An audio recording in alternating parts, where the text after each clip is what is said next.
Good morning and welcome to Nasdaq Trade Talks. I'm your host, Jill Malandrino, global markets reporter at Nasdaq.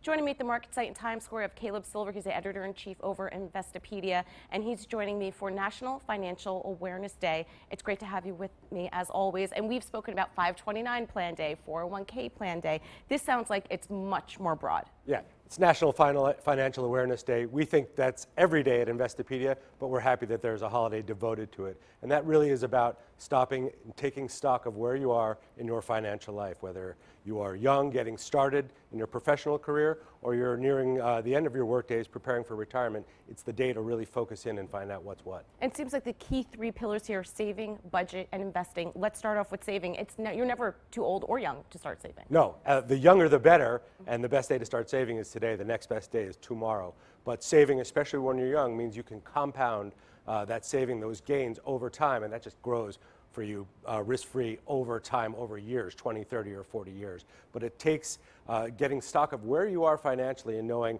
am I debt-free? Even if I have debt, what part can I pay off and what part can I set aside to save to help me grow that in the future? And that's all part of the budget process. Absolutely. So you have to have a budget. And I don't care if you're 22 or 72, you have to have a budget. Am I living within my means? What's my income? What are my expenses? What are my debts? And how can I manage my financial life so I'm not burdened by that debt all the time? And it also comes back to your credit score as well, because that could be one of the key components with anything you want to do in life. And that's a really good place to start. What is your credit score? Do you know your credit score? Do you know why your credit score is what it is? And if it's low, what can you do to improve it? If it's high, what kind of options does that give you if you want to borrow, maybe to buy a house or a car? So it's important to get that number down right away. What's an optimal score?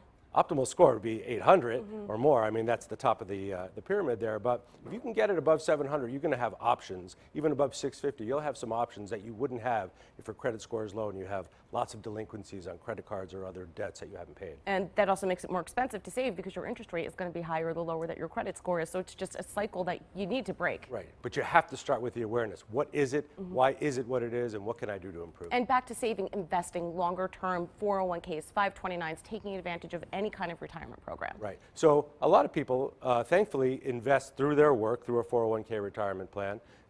But some people don't have a steady job, or they don't have a job that actually provides that or the match. For folks that don't, they can set up their own individual retirement account, IRA. If you have your own private, if you have your own small business, that's a SEP account. There are other ways to save long-term for retirement, but you have to pay yourself, set that money aside so you can grow that in the future. Now, if you do work for a company that's willing to match you on the 401k, you have to take advantage of that. That's free money, and many companies do offer that as a privilege to their employees, and you have to take advantage of that and any benefit you can get from it. And it's negligible, too, because at Nasdaq, they raise our savings rate 1% each year. You don't even realize it when it comes right out of your paycheck, just with the 1%. Absolutely, and that automatic deduction from your paycheck is a key way to do it. And there are other ways to set that kind of automatic nudge, if you will, in your income.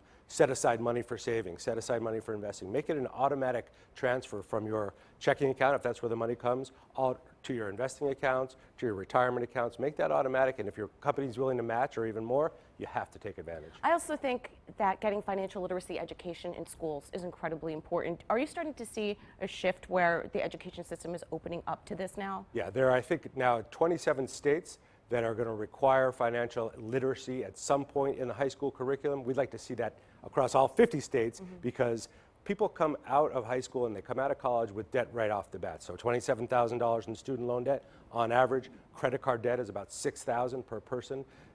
Households have about $127,000 in debt on average. Not all debt is bad debt, but knowing that you're going to be able to come out and be able to get started with a good financial foundation is key. I also think in today's day and age, too, everything is done by direct deposit, point and click. It's not like when we were younger, you actually had to save your cash from babysitting or whatever job that you held, and you could see it accumulate. It's this concept that's just out there now, point and click, direct deposit. Yep. And it's right in your hands if you want it. So many of the financial institutions out there or money managers have great apps that allow you to see what's going on in your financial life. Where do you stand in terms of your goals? How much did you save last month? Did you overspend in areas where you were trying to rein it in? So it's a lot easier to track what you're doing. It doesn't make it any easier from a personal standpoint to say, hey, I'm going to stop and do a self-checkup, financial checkup on where I am, and that's what the Financial Awareness Day is all about. Yeah, and of course you have all the great tools on Investopedia as well. Certainly go to for me, that's for sure. Thank you. We appreciate that, and they're free, so you might as well take advantage of them. All right, Caleb, thank you as always for joining us at MarketSite. Thank you. And thank you for joining me on Trade Talks. I'm Jill Malandrino, Global Markets Reporter at Nasdaq.